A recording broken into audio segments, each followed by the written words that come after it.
Hi friends, आज आपण या व्हिडिओमध्ये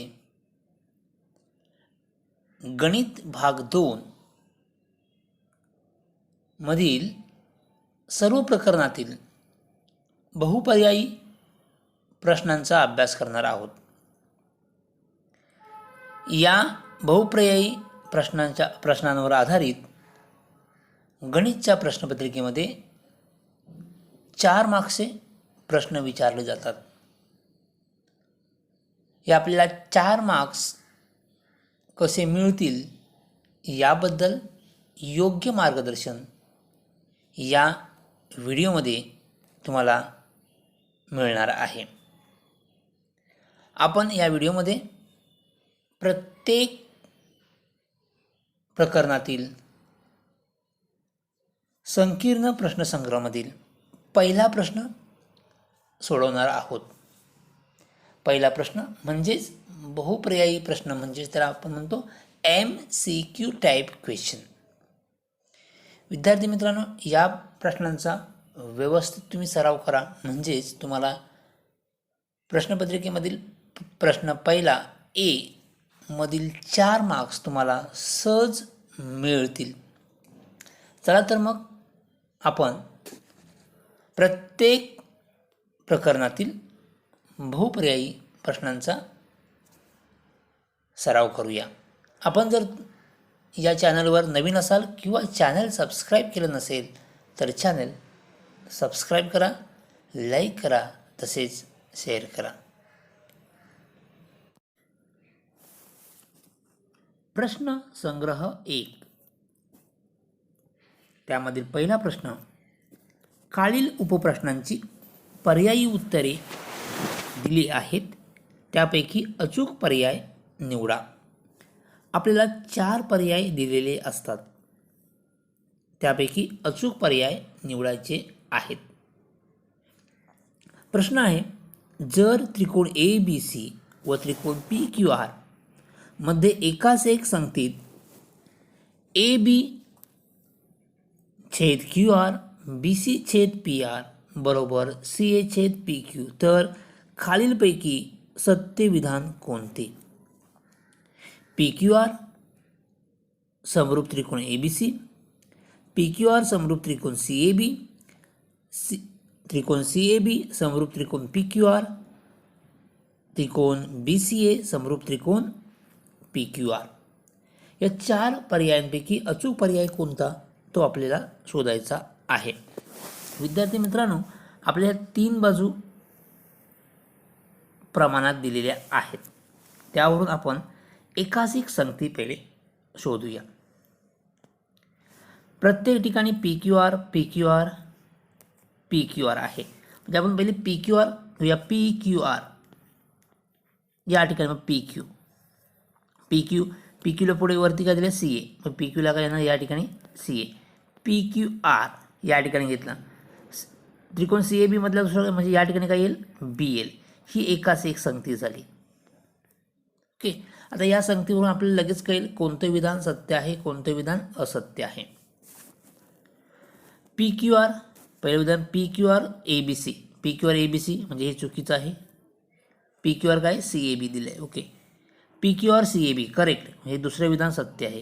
कळते तुम्हाला, हे उत्तर या ठिकाणी आलेले आहे. विधान पर्याय B हा बरोबर उत्तर आहे. CAB PQR हे सुद्धा चुकीचंच आहे, हे सुद्धा चुकीचं आहे. कसं उत्तर बरोबर आहे कळलं तुम्हाला? हा विधान पर्याय B हा बरोबर आहे. उत्तर लिहिताना फक्त आपल्याला परीक्षेमध्ये पर्याय लिहायचा आहे, म्हणजे फक्त असं उत्तर आपल्याला पर्यायच लिहायचा आहे, बाकी काही लिहायचं नाही. पहिला प्रश्न तुम्हाला कळला असेल. नेक्स्ट दुसरा प्रश्न.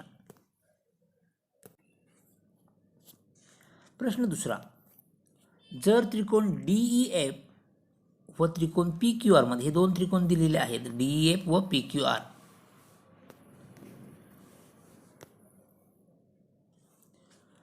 त्यामध्ये कोण D एकरूप कोण Q, कोण R एकरूप कोण ई. तर खालीलपैकी असत्य विधान कोणते? असत्य, आपलं सत्य विधान शोधायचं, कोणतं असत्य विधान शोधायचं आहे. आता या दोन त्रिकोणामध्ये या दोन कोणांच्या जोड्या एकरूप आहेत, म्हणजेच हे दोन्ही त्रिकोण समरूप आहेत. म्हणजे कोणते दोन त्रिकोण? तर त्रिकोण DEF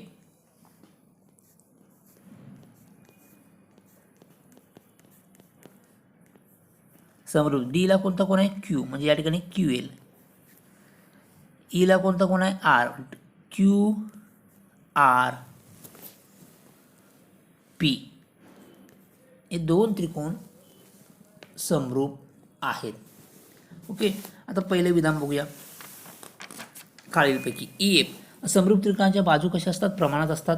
समरूप त्रिकोणाच्या बाजू प्रमाणात असतात. आपल्याला असत्य विधान शोधायचं आहे. पहिलं उदाहरण बघूया. EF या ठिकाणी EF PR, EF upon PR बरोबर DF अपॉन PQ. म्हणजे हे विधान बरोबर आहे. हे विधान बरोबर आहे. आपले असत्य विधान शोधायचं आहे. दुसरं DE छेद PQ. इथं D आपल्या उत्तरामध्ये D छेद PQ दिलेलं आहे. या ठिकाणी D ला काय येणार आहे? QR आहे, पण या ठिकाणी D ला काय? PQ आहे. म्हणजे हे विधान चुकीचं आहे. चुकीचं म्हणजेच हे आपल्याला उत्तर लिहायचं आहे, म्हणजे हे आपलं बरोबर उत्तर आहे. कळलं? आपलं असत्य विधान शोधायचं आहे. हे असत्य विधान आहे. कोणतं? उदाहरण B हे असत्य विधान आहे. कारण का? D छेद काय आलं पाहिजे? D छेद QR आलं पाहिजे. या ठिकाणी D छेद काय आलं पाहिजे? QR. पण या ठिकाणी दिले काय? D छेद PQ दिले आहे. म्हणजे हे असत्य विधान आहे. म्हणजेच हा आपल्याला बरोबर पर्याय आहे. कारण का आपल्याला असत्य विधान शोधायचं आहे.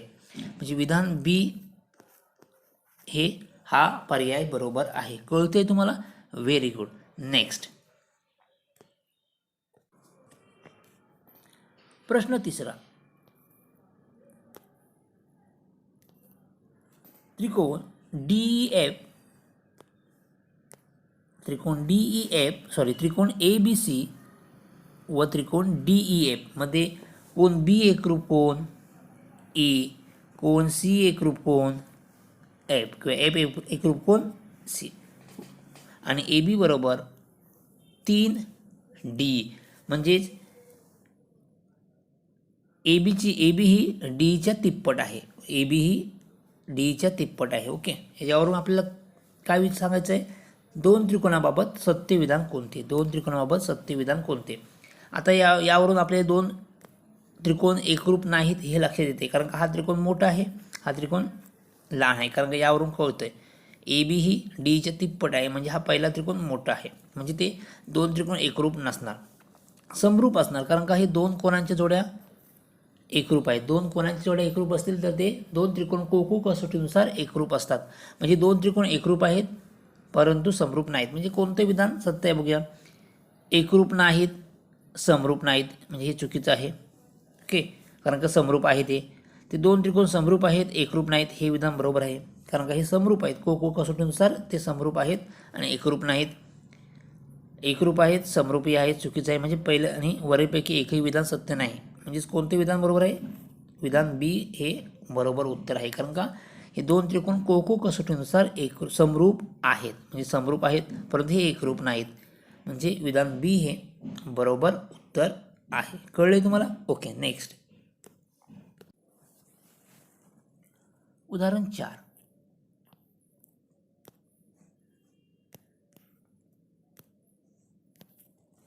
त्रिकोण ABC व त्रिकोण DEF हे दोन्ही समभुज त्रिकोण आहेत. एरिया ऑफ त्रिकोण ABC आणि एरिया ऑफ त्रिकोण DEF यांचे गुणोत्तर आहे 1:2. त्रिकोण ABC आणि त्रिकोण DEF यांच्या क्षेत्रफळांचे गुणोत्तर आहे 1:2. A म्हणजेच या ठिकाणी हा एरिया म्हणजे क्षेत्रफळ. ओके, AB बरोबर 4 तर D ची लांबी किती? आता आपल्याला दोन त्रिकोण समरूप दिलेले आहेत आणि आपल्याला माहित आहे दोन त्रिकोण समभुज त्रिकोण आहेत आणि आपल्याला माहित आहे समभुज त्रिकोण समरूप असतात. समभुज त्रिकोण का असतात? समभुज त्रिकोण समरूप असतात. म्हणजेच हे दोन त्रिकोण समरूप आहेत. म्हणजे कोणते त्रिकोण? ABC समरूप त्रिकोण DEF. ओके, दोन त्रिकोण समरूप आहेत. आता आपल्या समरूप त्रिकोणांच्या क्षेत्रफळांचे गुणोत्तर हे त्यांच्या बाजूंच्या वर्गांच्या गुणोत्तरा एवढं असतं, हे आपल्याला प्रमेय माहीत आहे. म्हणजे आपण काय करणार, एरिया ऑफ त्रिकोण ABC आणि एरिया ऑफ त्रिकोण DEF. मी घेतो या ठिकाणी ABC म्हणजे एरिया A1 घेतोय, या ठिकाणी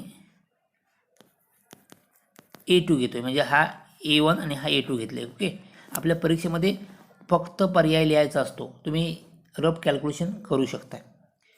आपण बाजू कोणते घेते, AB, म्हणजे या AB वर्ग येईल अपॉन इकडे कुठला DE वर्ग.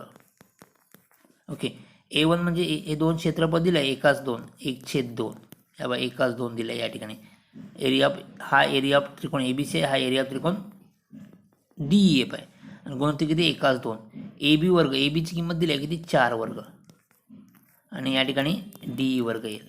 ओके, जर आपण तिरकस गुणाकार केला DE वर्ग बरोबर, तर काय होणार, हा 2 आणि 4चा वर्ग किती येतो, 16, म्हणजे 16 गुणिले 2 या प्रकारे लिहिता येईल. 16 कुठून आले, तर 4चा वर्ग आहे. आता DEची किंमत काढायची आहे, म्हणजे वर्गमूळ घ्यावं लागेल. 16चं वर्गमूळ 4 आणि 2चं वर्गमूळ वर्गमुळात 2. तर हे उत्तर कुठे आहे, तर पर्याय D. म्हणजे पर्याय D हे हा बरोबर पर्याय, अचूक पर्याय आहे. उत्तर कोणतं येईल, फक्त पर्याय D. कळलंय तुम्हाला? ओके, नेक्स्ट उदाहरण 5. आकृतीमध्ये रेख XY समांतर रेख BC, तर खालीलपैकी कोणते विधान सत्य आहे. आता कोणते विधान सत्य आहे हे काढण्या अगोदर आपण काय करूया, या ठिकाणी XY समांतर BC म्हणजे प्रमाणाच्या मूलभूत प्रमेयानुसार हे काय कसं लिहिता येईल, तर X/XB बरोबर AY/YC या प्रकार. हा पर्याय कुठे आहे का बघूया. या ठिकाणी AB छेद पहिला आहे, AB छेद AC, X/XY नाही. कळलं, हा उत्तर बरोबर आहे का. आपण पुन्हा दुसरं चेक करूया. X/XB, X/XB AY/AC, हा उत्तर चुकीचं असणार, कारण की AY छेद काय आलं पाहिजे, YC आलं पाहिजे. या ठिकाणी AC आहे. ओके, B चुकीचं आहे. C बघूया, X/YC, X/YC येईल का, नाही. X छेद काय येईल, XB येईल. या ठिकाणी YC या बाजूला आहे, म्हणजे हा पर्याय पण चुकीचा आहे.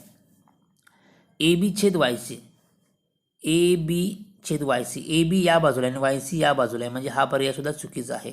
म्हणजे पर्याय A हा बरोबर आहे. आता बरोबर कसं आहे बघा, या ठिकाणी आपल्याला उत्तर कसं आलं पाहिजे, हे उत्तर आलं पाहिजे होतं. X/XB/AY/YC हे प्रमाणाच्या मूलभूत प्रमेयानुसार, पण उत्तर काय दिलं आहे, AB/AC बरोबर X/XY. आता AB/XC, AB आता या ठिकाणी वरती X आहे, या ठिकाणी आपण या ठिकाणी Xला काय करूया, व्यस्त करूया. म्हणजेच कसं लिहिता येईल, XB/X बरोबर YC/AY. आता यांची जर योगवियोग क्रिया केली तर काय येणार, हे दोघांची बेरीज होईल. योगवियोग क्रिया केली तर काय, XB अधिक X आणि XB अधिक X, हा XB आणि हा X बेरीज केली तर काय येणार, AB येईल. तर इथे जा. ओके, आपण छेद काय येणार, AX. ओके, आणि यांची जर योगवियोग केली, या बाजूला काय होणार, YC अधिक AY, YC अधिक AY यांची बेरीज काय येणार, AC येणार. म्हणजे AC/AY,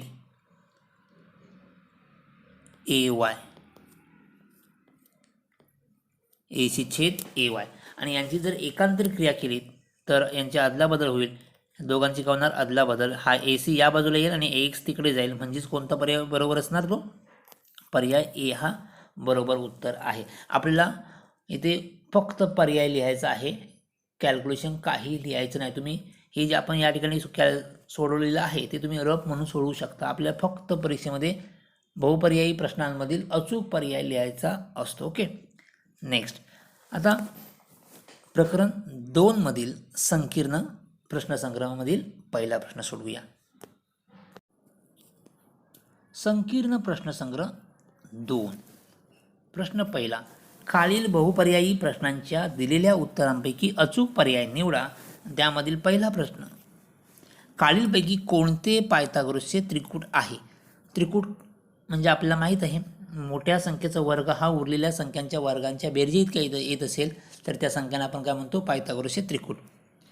आता या ठिकाणी मोठी संख्या 10 आहे, 10चा वर्ग किती येतो? 100. ओके, आणि 1चा वर्ग 1, 5चा वर्ग 25, 26. 100 आणि 26 हे वेगळं, हे चुकीचं उत्तर आहे. 3, 4, 5 हे उत्तर बरोबर आहे, कारण का 3, 4, 5 हे पायथागोरस त्रिकूट आहे. हे आपण खूप वेळा सोडवलेलं आहे. कसं? यामध्ये मोठी संख्या कोणती आहे? 5. 5चा वर्ग किती येतो? 25. 3चा वर्ग किती येतो? 9. 4चा वर्ग किती? 16. बघा इथे 25 आणि हे 9 अधिक 16 किती येतात? 25. हे दोन्ही समान झाले, म्हणजे हे पहिले उत्तर बी हा पर्याय बरोबर आहे. हे चुकीचं आहे, हे सुद्धा चुकीचं आहे. ओके, कोणतं उत्तर? या प्रकारे सोडवून बघू शकता, हे त्रिकूट नाहीत, म्हणजे उत्तर बी, पर्याय बी हा अचूक पर्याय आहे. नेक्स्ट,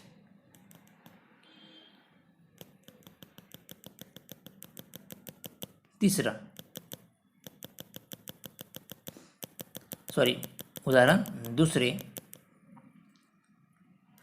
काटकोन त्रिकोणात काटकोन करणाऱ्या बाजूंच्या वर्गांची बेरीज 169 असेल तर त्याच्या कर्णाची लांबी किती? आता वर्गांची बेरीज, बाजूंच्या वर्गांची बेरीज किती असेल? 169. ओके, आपल्याला माहिती आहे कर्णाची लांबी ही काय असते? त्या बाजूंच्या वर्गांच्या बेरजे इतकी असते. बेरजेच्या बेरजे इतकेच म्हणजे कर्णाची लांबी, कर्णाची वर्ग म्हणजे कर्ण वर्ग. समजा हा जर त्रिकोण असेल, काटकोन त्रिकोण, नाव दिलं ए बी सी, म्हणजे ए सी, हा ए सी वर्गची किंमत किती? ए सीची किंमत काढायची आहे. आपण यावरून कसं लिहू शकतो? ए सी वर्ग अधिक ए बी वर्ग अधिक बी सी वर्ग, या प्रकारे लिहू शकतो. ह्या किंमत ए बी वर्ग अधिक बी सी वर्गची किंमत दिलेली आहे किती आहे? 169.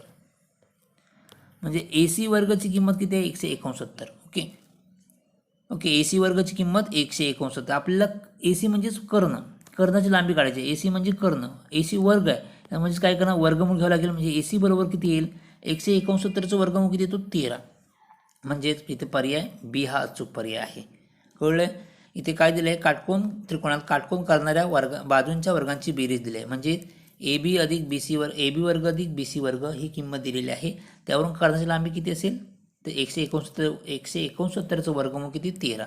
म्हणजेच कर्णाची लांबी किती असेल? 13. कळलं आहे तुम्हाला? Very good. नेक्स्ट,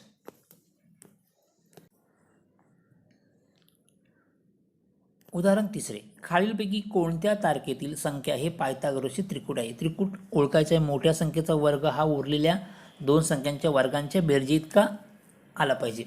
तुम्ही करून बघता. पहिला जर 15चा वर्ग किती? त्या मोठी संख्या कोणती आहे? 17.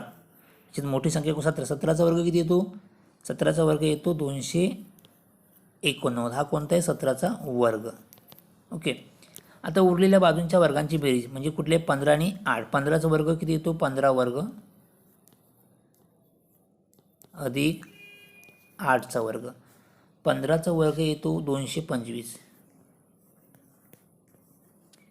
8चा वर्ग 64. बेरीज करा.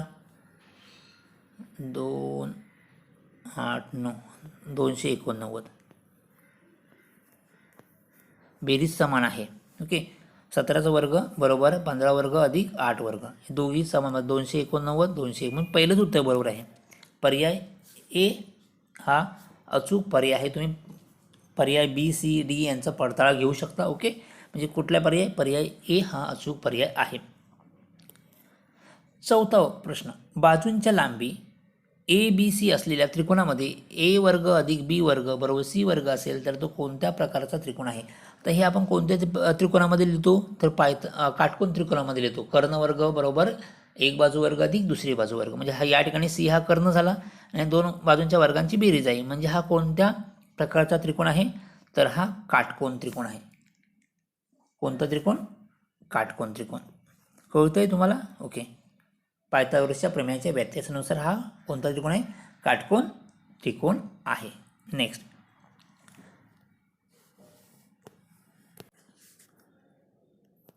5वा प्रश्न, एका चौरसाचा कर्ण 10 वर्गमुळात 2 आहे असल्यास त्याची परिमिती काढा. आपल्याला कर्णाची लांबी दिलेली आहे, परिमिती किती असेल? परिमिती काढण्यासाठी कर्णाची बाजू माहीत असणे आवश्यक आहे. ओके, बाजू म्हणजेच काय? बाजू बरोबर कर्णाची बाजू म्हणजेच काय? कर्णाची लांबी छेद वर्गमुळात 2.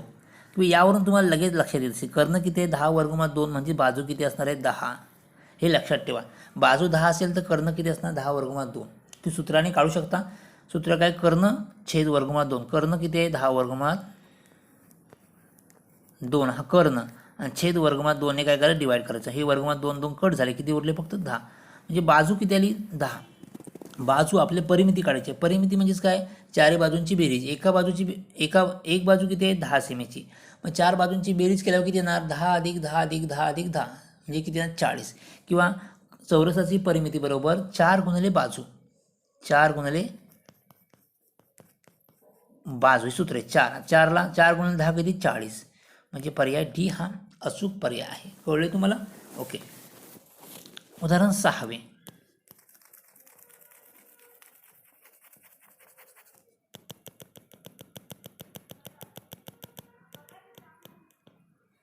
उदाहरण 6वे. एका काटकोन त्रिकोणात कर्णावरील शिरोलांबामुळे कर्णाचे 4 सेमी व 9 सेमी असे 2 भाग होतात, तर शिरोलांबाची लांबी किती? आता या ठिकाणी हा काटकोन त्रिकोण असेल,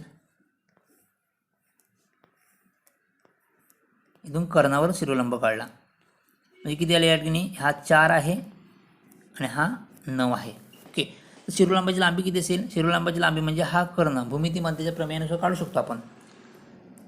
आपण घेतला हा ए बी सी आणि इथे डी, म्हणजे या बी डी वर्ग बरोबर काय येईल? बी डी वर्ग बरोबर हे 4 गुणिले 9. 4 आणि 9 किती ना? इथे 36. म्हणजेच बी डी वर्ग बरोबर 36. बी डी किती येईल? वर्गमूळ घ्या 6. म्हणजे उत्तर कोणतं आहे? पर्याय सी हा बरोबर उत्तर आहे. कळले तुम्हाला? ओके, नेक्स्ट 7वा.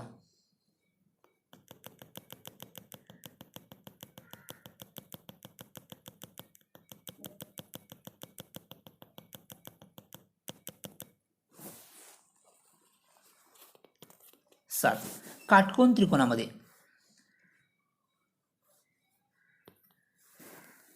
काटकोन करणाऱ्या बाजू 24 व 16 सेमी असतील तर कर्णाची लांबी किती? कर्णाची लांबी काढण्यासाठी या 2 वर्गांचे काय? कर्ण वर्ग बरोबर एक बाजू वर्ग अधिक दुसरी बाजू वर्ग. ओके, म्हणजे कर्ण वर्ग बरोबर एक बाजू वर्ग अधिक दुसरी बाजू वर्ग. हे सूत्र आपल्याला माहीत आहे. म्हणजे कर्ण मग 24चा वर्ग किती येतो? 24चा वर्ग येतो 576. आपण 24चा वर्ग करणार 576. 18चा वर्ग किती येतो? 324. दोघांची बेरीज किती येणार? 900. 900 कोणत्या संख्येचा वर्ग आहे?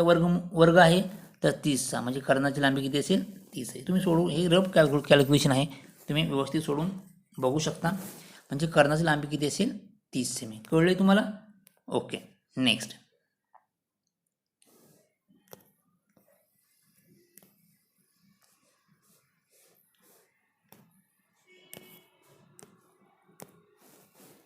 आठवा प्रश्न. एबीसी मध्ये त्रिकोण एबीसी मध्ये ए बी बरोबर 6 वर्गमुळात 3, ए सी बरोबर 12, बी सी बरोबर 6, तर ए चे माप किती? त्रिकोण काढला आपण इथे ए बी सी.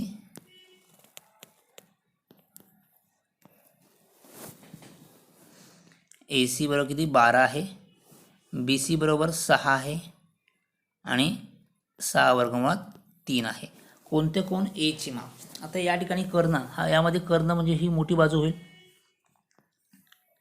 12 ही बाजू 6 आहे. कळले? 12च्या निमपट किती? 6. मग आपल्याला माहिती आहे 30 कोणासमोरील बाजू ही कर्णाच्या निमपट असते. 30 म्हणजे या समोरचा कोण कोणता आहे? ए. म्हणजे हा ए कोण किती असेल? 6. कारण का 6 30 हा 30 कोणासमोरची बाजू काय असते? कर्णाच्या निमपट असते. ही निमपट आहे म्हणजे हा 30 असेल, ही 90 आहे आणि हा किती आहे? 60. म्हणजे एचे माप 30 आहे, सीचं माप किती आहे? 60 अंश आहे आणि बीचं माप किती आहे? 90 अंश आहे. आपल्याला कोणतं विचार? एचं माप. म्हणजे एचे माप किती असेल? एचं माप 30 अंश आहे. कळलंय तुम्हाला? Very good. यानंतर आपण पुढच्या प्रकरणातील संकीर्ण प्रश्नसंग्रहामधील पहिला प्रश्न बघूया.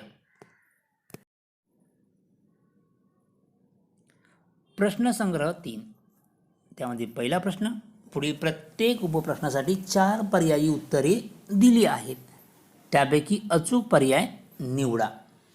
याचा पहिला प्रश्न, त्रिज्या अनुक्रमे 5.5 सेमी व 3.3 सेमी असलेली 2 वर्तुळे परस्परांना स्पर्श करतात, त्यांच्या केंद्रातील अंतर किती सेमी आहे.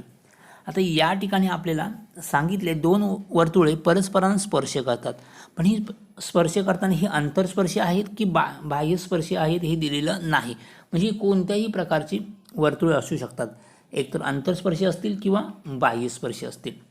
ओके, बाह्यस्पर्शी असतील तेव्हा केंद्रामध्ये अंतर काढताना आपण काय करतो, त्रिज्यांची बेरीज करतो. म्हणजे 5.5 अधिक 3.3 किती येणार, 8.8. हे बाह्यस्पर्शी असतील तर. आणि जर अंतरस्पर्शी असतील तर आपण त्रिज्यांची काय करतो, वजाबाकी करतो. म्हणजे 5.5 वजा 3.3 किती येईल, 2.2. आता हे दोन्ही उत्तरे असणारा पर्याय कोणता आहे, तर हा डी हा पर्याय बरोबर आहे. ओके, कारण का या ठिकाणी आपल्याला कोणतेही सांगितले नाही, अंतरस्पर्शी आहेत किंवा बाह्यस्पर्शी आहेत. मग कोणत्याही प्रकारचं असू शकतात, म्हणजे अंतरस्पर्शी असतील किंवा बाह्यस्पर्शी असतील. म्हणून 8.8 किंवा 2.2 हे बरोबर उत्तर आहे. कळले तुम्हाला, व्हेरी गुड. नेक्स्ट दुसरं, परस्परांना छेदणाऱ्या 2 वर्तुळांपैकी प्रत्येक वर्तुळ दुसऱ्या वर्तुळच्या केंद्रातून जाते.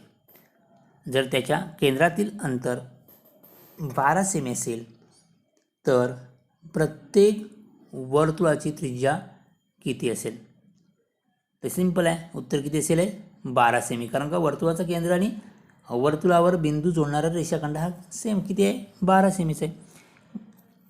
केंद्रामध्ये अंतर किती आहे, 12 सेमी आहे. काय, प्रत्येक 2 वर्तुळापैकी प्रत्येक वर्तुळ दुसऱ्या वर्तुळाच्या केंद्रातून जाते. कळलं, म्हणजेच या ठिकाणी प्रत्येक वर्तुळाची त्रिज्या किती असेल, 12 सेमी. म्हणजे पर्याय बी हा बरोबर पर्याय आहे. उदाहरण तिसरे, एक वर्तुळ एका समांतरभुज चौकोनाच्या सर्व बाजूंना स्पर्श करते, तर तो समांतरभुज चौकोन टिंबटिंब असला पाहिजे. या विधानातील रिकाम्या जागी योग्य शब्द लिहा. तर तो एक वर्तुळ समांतरभुज चौकोनाच्या सर्व बाजूंना स्पर्श करते. आता या ठिकाणी पर्याय दिले, आयत, समभुज चौकोन, चौरस, समलंब चौकोन. ओके, आता यापैकी ही तिन्ही समांतरभुज चौकोनाच्या पर्याय आहेत. आयताला आपण समांतरभुज चौकोन म्हणू शकतो, समभुज चौकोनाला समभुज चौकोन म्हणू शकतो, चौरसाला सुद्धा समभुज चौकोन म्हणू शकतो. तर इथे पर्याय बी हे करेक्ट उत्तर आहे. एक वर्तुळ एका समांतरभुज चौकोनाच्या सर्व बाजूंना काय करते, स्पर्श करते, तर तो समांतरभुज हा काय असतो, समभुज चौकोन असतो. ओके, नेक्स्ट चौथं, एका वर्तुळाच्या केंद्रापासून 12.5 सेमी अंतरावरील एका बिंदूतून त्या वर्तुळाला काढलेल्या स्पर्शिका खंडाची लांबी 12 सेमी आहे, तर वर्तुळाचा व्यास किती. वर्तुळाचा व्यास किती हे आपल्याला काढायचं आहे. आपल्याला या ठिकाणी काय दिलं आहे बघा, एका वर्तुळाच्या केंद्रापासून 12.5 सेमी अंतरावर असणाऱ्या एका बिंदूतून आपण हा वर्तुळ काढला. ओके, हा केंद्रबिंदू घेतला, केंद्रापासून 12.5 सेमी अंतरावर, हा 12.5 सेमी अंतर आहे. काय काढली, स्पर्शिका खंड, इथून एक स्पर्शिका खंड काढला. त्या स्पर्शिका खंडाची लांबी किती आहे, 12 आहे. तर व्यास किती, म्हणजे आपल्याला अगोदर त्रिज्या काढावी लागेल. हा कोण किती असेल, 90. म्हणजे या ठिकाणी पायथागोरसचे प्रमेय वापरावं लागेल. म्हणजे या ठिकाणी काय पायथागोरस प्रमेय वापरला, हा कर्ण झाला, हा कर्णवर्ग. या कर्णवर्गातून ही 12चा वर्ग काय वजा होणार. तुम्ही पायथागोरस प्रमेयानुसार हे सोडू शकता. आता 12.5चा वर्ग किती येतो तुम्ही करून बघा. 12.5चा वर्ग येईल, म्हणजे 125चा वर्ग जर काढला तुम्हाला एवढं उत्तर येईल. 12.5 म्हणजे या ठिकाणी दशांशचिन्ह येईल. ओके, नंतर या ठिकाणी 12चा वर्ग किती, 144. म्हणजे वजाबाकी केला तर उत्तर येईल तुमचं 12.25. तर 12.25 म्हणजे 1225 हा कोणत्या संख्येचा वर्ग आहे, तर 35चा. या ठिकाणी 12.5 म्हणजे 3.5, म्हणजे त्रिज्या किती आली, 3.5, म्हणजे व्यास किती येईल, 7 येईल. कळलं, म्हणजे पर्याय सी हा बरोबर पर्याय आहे. कळले तुम्हाला. ओके, तुम्ही व्यवस्थित सोडून बघा उत्तर, पायथागोरस प्रमेयाचा वापर करा आणि उत्तर सोडवा. परीक्षेमध्ये आपल्याला फक्त रफ कॅल्क्युलेशन करून आपल्याला फक्त अचूक पर्याय निवडायचा आहे. नेक्स्ट उदाहरण 5.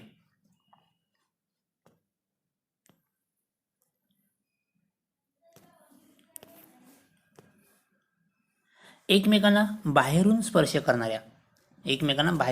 करणाऱ्या दोन वर्तुळांना जास्तीत जास्त किती सामायिक स्पर्शिका काढता येतील? तर यांना किती? 3 सामायिक स्पर्शिका आपल्याला काढता येतील. दोन वर्तुळांना एकमेकांना बाहेरून स्पर्श करणाऱ्या वर्तुळांना जास्तीत जास्त किती सामायिक स्पर्शिका काढता येतील? तर 3 स्पर्शिका काढता येतील. या प्रकारे आपण जर घेतलं, हे 2 बाहेरून स्पर्श करणारे, ही एक झाली, या प्रकारे दुसरी आणि या प्रकारे तिसरी सामायिक स्पर्शिका आपल्याला काढता येईल. कळलं? नेक्स्ट 6वा प्रश्न.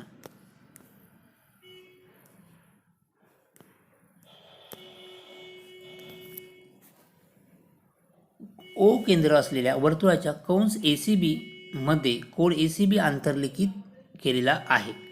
कोन ACB बरोबर 65 अंश, तर माप कंस ACB किती असेल? ओके, या ठिकाणी वर्तुळ काढा.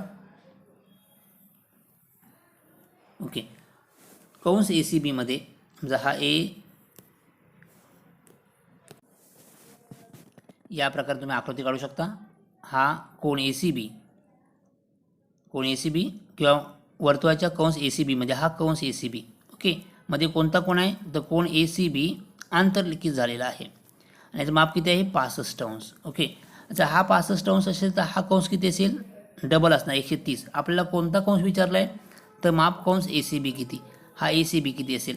म्हणजे पूर्ण माप किती असेल? 360. 360 मधून जर 130 वजा केले तर आपल्याला या ACBचं माप येईल. मग किती येईल ते? 230 अंश. कळलं? म्हणजे पर्याय डी हा बरोबर पर्याय आहे. नेक्स्ट प्रश्न 7वा. एका वर्तुळाच्या जीवा AB आणि CD परस्परांना वर्तुळाच्या अंतर्भागात E मध्ये छेदतात, तर AE बरोबर 5.7, EB बरोबर 10, CE बरोबर 8, तर ED किती असेल? जरी तुम्ही सोडवलात तर उत्तर येईल ED बरोबर 7. परंतु हा प्रश्न शैक्षणिक वर्ष 2021-22 करता अभ्यासक्रमामधून कमी केलेला आहे. हा प्रश्न जीवांच्या आंतरछेदांचे प्रमेयावर आधारित आहे आणि हा टॉपिक अभ्यासक्रमामधून कमी केलेला आहे. पण याचं उत्तर किती आहे? 7 येईल. ओके, नेक्स्ट प्रश्न 8वा. चक्रीय चौकोन ABCD मध्ये कोण A च्या मापाची दुप्पट C च्या मापाची तिप्पट एवढी आहे, तर C चे माप काढा. चक्रीय चौकोन ABCD मध्ये कोण A च्या मापाची दुप्पट ही C च्या मापाच्या तिपटी एवढी आहे. ओके, कोण A च्या मापाची दुप्पट ही कोण C च्या मापाच्या तिपटी एवढी आहे, तर कोण C चे माप किती असेल हे आपल्याला काढायचं आहे. याचं उत्तर येईल किती येईल? 72 अंश. आता कसं आलं ते बघूया. उत्तर किती आहे? 72 अंश आहे. कोण A आणि C हे चक्रीय कोण आहेत, कारण का या ठिकाणी जर वर्तुळ काढलं आपण आणि चक्रीय चौकोन काढला तर या प्रकारे चक्रीय चौकोन येईल. हा A, B, C आणि D. बघा, A आणि C हे चक्रीय चौकोन आहेत, समोरील सम्मुख कोन. ओके, चक्रीय चौकोनाची बेरीज किती असते? 180 अंश असते. आता या ठिकाणी म्हणजेच कसं लिहू शकतो आपण? कोण A अधिक कोण C बरोबर 180. ओके, आपल्याला काय दिलं या ठिकाणी? कोण A ची दुप्पट म्हणजेच काय? 2 कोण A ही कोण C च्या तिपटी एवढे आहे, हे विधान दिलेलं आहे. ओके, आता या ठिकाणी आपण 2 ने जर गुणलं या Aला, या ठिकाणी 2A झालं. त्यामुळे या ठिकाणी कोण लिहत नाही, कोणाचं माप, तर 2C होईल. आणि या ठिकाणी 2 ने जर 180ला गुणलं तर किती होणार? 360 होईल. ओके, नेक्स्ट 2A म्हणजेच 3C. 2A बरोबर किती आहे? 3C आहे. अधिक हे 2 सीचं माप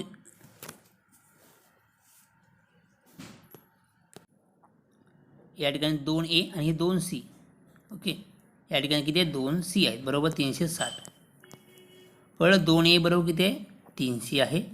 मग 2A बरोबर 3C घेतले आणि ही 2C बरोबर 300 किती आली 5C. 5C बरोबर 360. आता सीचे माप काढायचं असेल तर काय करा 360/5.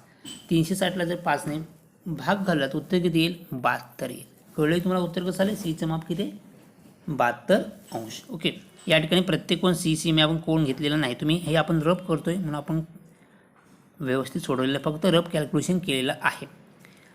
उत्तर किती आहे 72 अंश आहे. सीचं माप किती 72 अंश. नेक्स्ट, एकाच वर्तुळावर ए बिंदू ABC असे आहेत की मापकंस AB बरोबर मापकोन BC बरोबर 120. जर वर्तुळ काढलात तर A,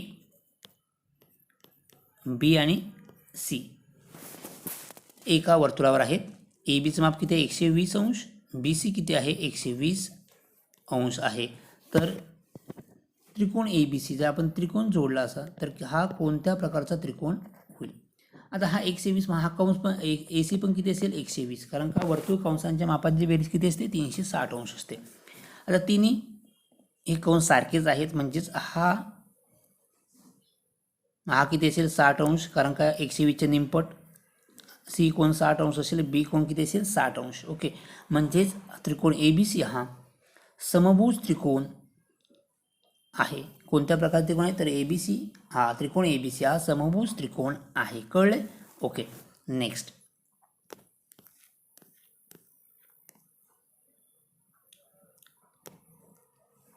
उदाहरण 10.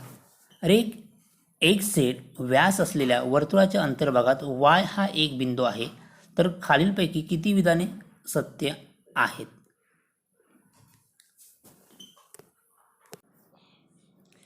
यापैकी 4 पर्याय दिलेले आहेत. फक्त 1, फक्त 2, फक्त 3, फक्त सर्व. तर वरीलपैकी फक्त 3 हे उत्तर बरोबर आहे. 3 पर्याय सत्य आहेत. यानंतर आपण नेक्स्ट प्रकरणातील संकीर्ण प्रश्नसंग्रहामधील पहिला प्रश्न सोडवूया.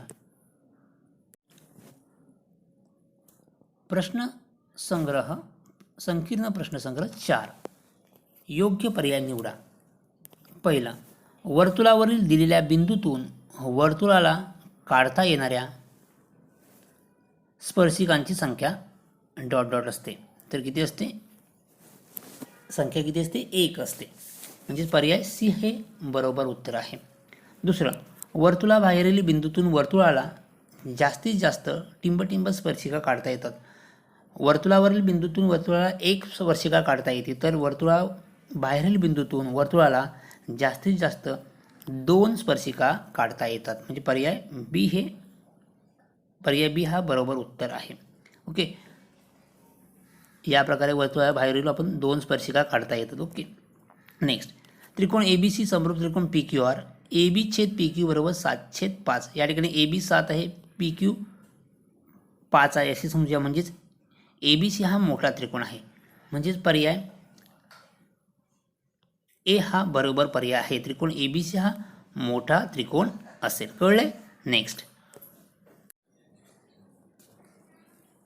संकीर्ण प्रश्नसंग्रह 5. पहिला प्रश्न, योग्य पर्याय निवडून रिकाम्या जागा भरा. त्यामध्ये पहिला, रेख AB हा Y अक्षाला समांतर असून A चे निर्देशक 1,3 आहेत, तर B चे निर्देशक ... असू शकतील. आता या ठिकाणी बघा, हे जर आपण 2 अक्ष काढले या प्रकारे, हा X अक्ष आणि हा Y अक्ष, ही जर AB रेषा काढली, ओके, हा A चे निर्देशक या ठिकाणी A आहे, या ठिकाणी बिंदू B आहे.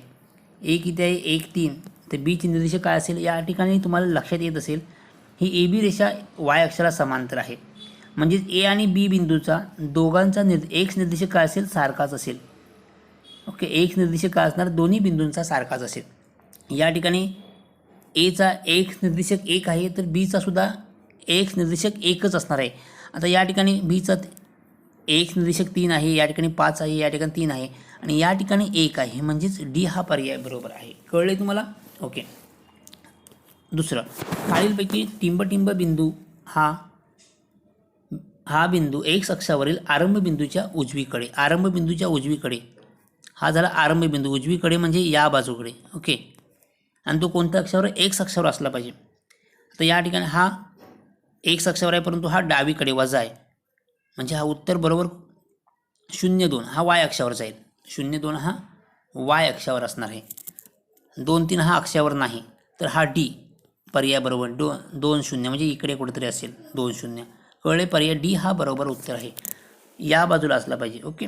0-2 पर्याय डी हा परफेक्ट उत्तर आहे. नंतर सी, -3-4 या बिंदूंच्या आरंभ बिंदूपासूनचे अंतर किती? आरंभ बिंदू म्हणजे 0-0. आरंभ बिंदू म्हणजे हा बिंदू किती आहे? 0-0. म्हणजेच 0-0 आणि -3-4 या दोन बिंदूमध्ये अंतर काढलं तर उत्तर किती येईल? उत्तर काढताना आपण काय करतो? अंतराचे सूत्र वापरतो. म्हणजे या ठिकाणी -3 -0 किती येणार? -3च येईल. 4 - 0 4च येईल. म्हणजे 3चा वर्ग किती येतो? 9 आणि 4चा वर्ग किती येतो? 16. 9 + 16 किती होतात? 25 आणि 25चं वर्गमूळ किती येतो? 5.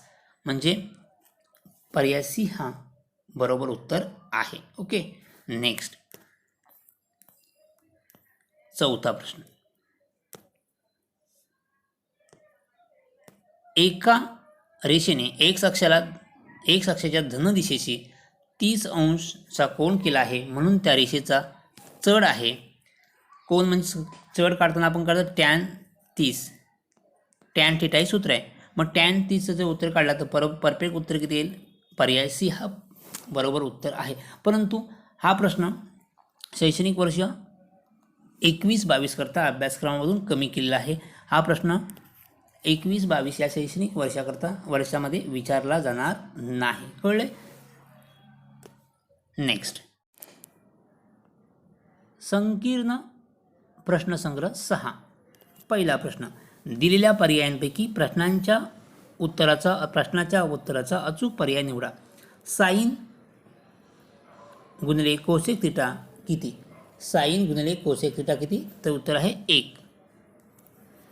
ए हा पर्याय बरोबर आहे. दोघांचा गुणाकार केला तर उत्तर किती येणार? 1. कारण साइन थिटा आणि कोसेक थिटा बरोबर 1/साइन थिटा. साइन थिटा ए आणि कोसेक थिटा म्हणजेच काय? 1/साइन थिटा. साइन कट केला तर उत्तर किती येणार? 1 येईल. म्हणजे पर्याय ए हा अचूक पर्याय आहे. दुसरा प्रश्न, कोसेक 45ची किंमत खालीलपैकी कोणती आहे? तर कोसेक 45ची खालीलपैकी किंमत आहे √2. हे तुम्हाला त्या सारणीवरून तुम्हाला लक्षात येईल. तिसरं, 1 + टॅन वर्ग थिटा बरोबर किती? हे सूत्रच आहे. 1 + टॅन वर्ग थिटा बरोबर सेक वर्ग थिटा. म्हणजे पर्याय सी हा बरोबर आहे. नेक्स्ट, चौथा, जेव्हा आपण क्षैतिज समांतर रेषेच्या वरच्या दिशेने पाहतो तेव्हा टिंबटिंब कोण होतो? तर उन्नत कोण होतो. तर कोणता कोण होतो? उन्नत कोण होतो. सो या प्रकारे आपण सर्व प्रकरणातील संकीर्ण प्रश्नसंग्रहामधील प्रश्न पहिला म्हणजेच बहुपर्यायी प्रश्न, त्याचा म्हणतो MCQ टाईप प्रश्न आपण सर्व सोडवलेले आहे, समजून घेतलेले आहे. तुम्ही सुद्धा व्यवस्थित व्हिडिओ ऐका. एकदा कळलं नसेल तर पुन्हा व्हिडिओ बघा, म्हणजेच तुम्हाला हे 4 मार्क्स सहज मिळतील. थँक्यू.